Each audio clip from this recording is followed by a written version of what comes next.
আল্লাহ সুবহানাহু ওয়া তাআলা কিছু বান্দাকে দেখে লজ্জা করবেন, তাদেরকে শাস্তি দিতে আল্লাহ লজ্জা করবেন। কারা তারা? বলা হচ্ছে তারা সেই সব মানুষ যারা কালো কালো চুল কালো দাড়ি নিয়ে ইবাদত শুরু করেছে। কালো চুল কালো দাড়ি নিয়ে ইবাদত শুরু করেছে, ইবাদত করতে করতে এটা সাদা হয়ে গেছে। তার মানে শায়েখ মানে কিন্তু বৃদ্ধ।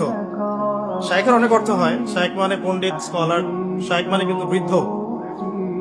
আমরা দোয়া করি আল্লাহ পাকের কাছে, আল্লাহ পাক আমাদেরকে সব দিক থেকেই সুস্থতার সাথে আল্লাহর ইবাদত করতে করতে শায়েখ হওয়ার তৌফিক দান করেন। আমিন। আল্লাহ সুবহানাহু ওয়া তাআলা কিছু বান্দাকে দেখে লজ্জা করবেন, তাদেরকে শাস্তি দিতে আল্লাহ লজ্জা করবেন। কারা তারা? বলা হচ্ছে তারা সেই সব মানুষ যারা কালো চুল কালো দাড়ি নিয়ে ইবাদত শুরু করেছে। কালো চুল কালো দাড়ি নিয়ে ইবাদত শুরু করেছে, ইবাদত করতে করতে এটা সাদা হয়ে গেছে। তার মানে শায়েখ মানে কিন্তু বৃদ্ধ। শায়েখের অনেক অর্থ হয়, শায়েখ মানে পণ্ডিত, স্কলার। শায়েখ মানে কিন্তু বৃদ্ধ। আমরা দোয়া করি আল্লাহ পাকের কাছে, আল্লাহ পাক আমাদেরকে সব দিক থেকেই সুস্থতার সাথে আল্লাহর ইবাদত করতে করতে শায়েখ হওয়ার তৌফিক দান করেন। আমিন।